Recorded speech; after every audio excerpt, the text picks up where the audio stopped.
Good morning, students. This is third part of chapter microbes in human welfare. Our today's topic is microbes in industrial products. In the last topic we have done about the microbes in household product. We have learned that in the curd, lactic acid bacteria is used. It convert the milk protein into partially digested product that is called curd. Now we learn microbes in industrial products. Even in industry, microbes are used to synthesize a number of products valuable to human beings. Beverages and antibiotics are some of the examples. Production on an industrial scale requiring growth microbes in very large vessel called fermenters. कहते हैं microbe जो industries में क्या करते हैं हम microbes का एक बहुत बड़ा रोल है जिसको ह्यूमन बेनिफिट के लिए हम यूज़ करते हैं और बिवरेजेस इंडस्ट्री में एंटीबायोटिक्स इंडस्ट्री में हम इनको यूज़ करते हैं लार्ज स्केल पे बड़े बड़े टैंक्स के अंदर जिसको हम बोलते हैं फर्मेंटर्स। लार्ज वेसल्स के अंदर इनको ग्रो करवाया जाता है जिसको हम फर्मेंटर्स बोलते हैं।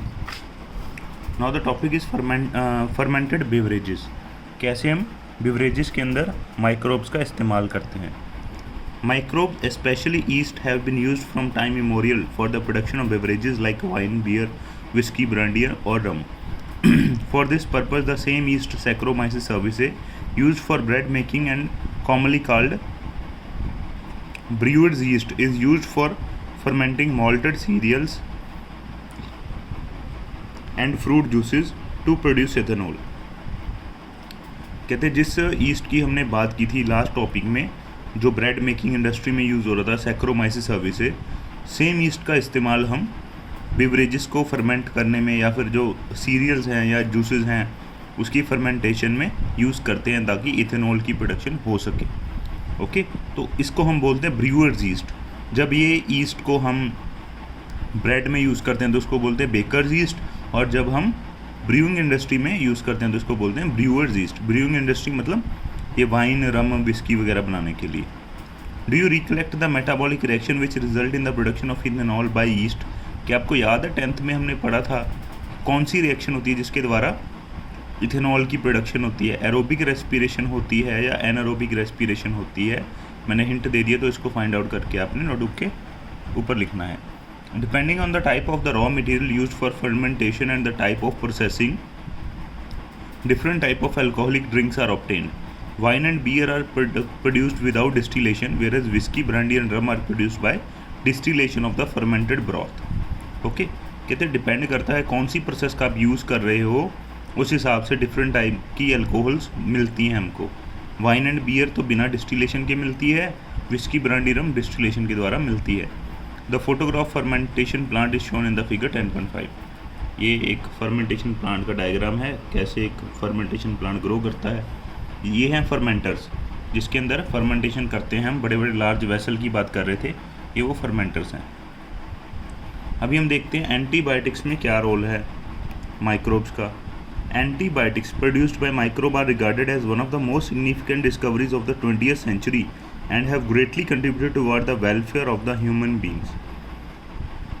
एंटीवायरस एक बहुत ही ज़बरदस्त प्रोडक्ट है जो हमें माइक्रोब से मिला है, जो 20th सेंचुरी का सबसे बड़ी हमने डिस्कवरी मानी है जिसने ह्यूमन वेलफेयर के लिए बहुत बड़ा रोल प्ले किया है। सबसे पहली एंटीबायोटिक्स आपको पता ही होगी, काफ़ी बार आपने पढ़ा है, पेंसिलिन। ठीक है, सबसे पहली एंटीबायोटिक्स बनी थी पेंसिलिन। किससे बनी थी? पेंसिलियम से। इसको हम बाद में पढ़ते हैं। Anti Greek word means against and bio means life. हालांकि चलो इसका थोड़ा सा मतलब उल्टा हो जाता है। इसका मतलब है अगेंस्ट लाइफ। एंटीबायोटिक्स का ग्रीक वर्ड है, मतलब जो लाइफ के अगेंस्ट काम करती है। लेकिन ये लाइफ के अगेंस्ट किसके रिगार्डिंग है? डिजीज़ कॉजिंग ऑर्गेनिज्म, ना कि हमारी लाइफ के। जो ऑर्गेनिज्म डिजीज़ करते हैं उनके ये एंटीबायोटिक होती है। ओके, मतलब बैक्टीरिया, वायरस जो भी है बैक्टीरिया, तो उसके अगेंस्ट ये एंटीबायोटिक्स होती है जो हमें उस प्रॉब्लम से बचाती है, उस माइक्रो ऑर्गेनिज्म को किल करती है। Whereas with reference to human beings they are pro life not against. Human की बात करें तो हमारे लिए प्रो लाइफ है, लाइफ हमारी बचाते हैं, हमको लाइफ देते हैं, ना कि अगेंस्ट है। Antibiotics are chemical substances which are produced by some microbes and can kill और retard the growth of other microbe. कहते हैं एंटीबायोटिक्स कुछ केमिकल हैं जो माइक्रोब्स से ही बनते हैं, जो दूसरे माइक्रोब्स को किल कर देते हैं या फिर उनकी ग्रोथ को स्टॉप कर देते हैं, रिटार्ड कर देते हैं. Okay, you are familiar with the commonly used antibiotic penicillin. Do you know that penicillin was the first antibiotic to be discovered and it was a chance discovery. Penicillin सबसे पहली antibiotic थी और ये chance discovery थी, by chance ये discover हुई थी. Alexander Fleming जब काम कर रहे थे स्टेफाइलोकोकाई बैक्टीरिया जो है उसके ऊपर काम कर रहे थे, उसने क्या देखा, once observe a mould growing in one of his unwashed culture plates around which staphylococci could not grow. इसने क्या देखा, कहते अनवॉश एक इसकी जो प्लेट थी उसके ऊपर कोई मोल्ड ग्रो कर रहा था, मतलब कोई डिफरेंट टाइप की फंजाई वगैरह कुछ ग्रो कर रही थी जिसके ऊपर ये स्टेफाइलोकोकाई ग्रो नहीं कर पा रहा था. जिस बैक्टीरिया के ऊपर ये काम कर रहा था फ्लेमिंग, स्टेफाइलोकोकाई, ये वाला बैक्टीरिया उस मोल्ड के अंदर ग्रो नहीं कर पा रहा था. तो उसने क्या देखा, he founded that it was due to the chemical produced by the mould and he named it penicillin after the mould penicillium notatum. तो उसने क्या देखा, वो केमिकल की वजह से ग्रो नहीं कर पा रहा था.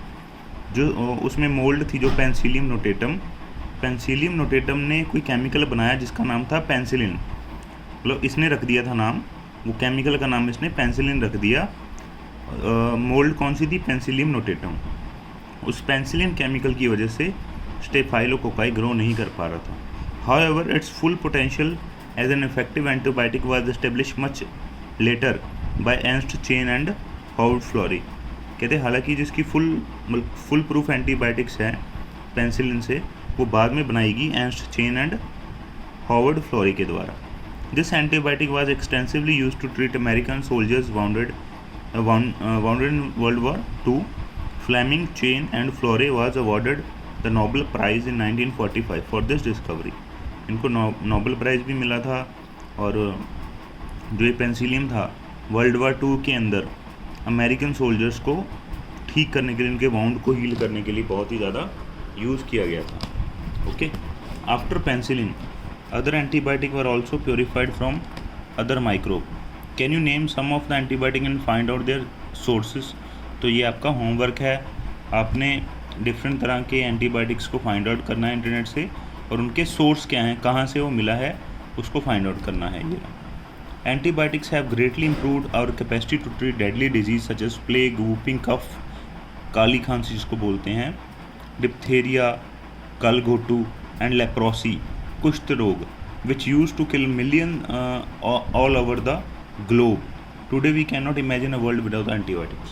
तो हमें एंटीबायोटिक्स ने क्या किया है, बहुत सारी जो भयानक बीमारियां थी, काली खांसी जिसको हम बोलते हैं, लेप्रोसी, कुष्ठ रोग, डिप्थेरिया, ये सब प्रॉब्लम से लाखों जानें जो हर साल जाती थी पूरे वर्ल्ड के अंदर, तो आज ये जानें जो है हमने बचा ली हैं एंटीबायोटिक्स की हेल्प से. तो आज हम अपनी लाइफ को एंटीबायोटिक्स के बिना नहीं मतलब सोच सकते, क्योंकि बहुत ही ज़्यादा बड़ा रोल प्ले करते हैं हमारी लाइफ को बचाने में. तो ये था हमारा आज का टॉपिक. इसमें से अगर आपको कोई भी डाउट हो तो प्लीज़ हमसे पूछ लीजिए, मैसेज कर लीजिए. और कल हम नेक्स्ट टॉपिक करेंगे chemical enzymes and other bioactive molecule. Thank you.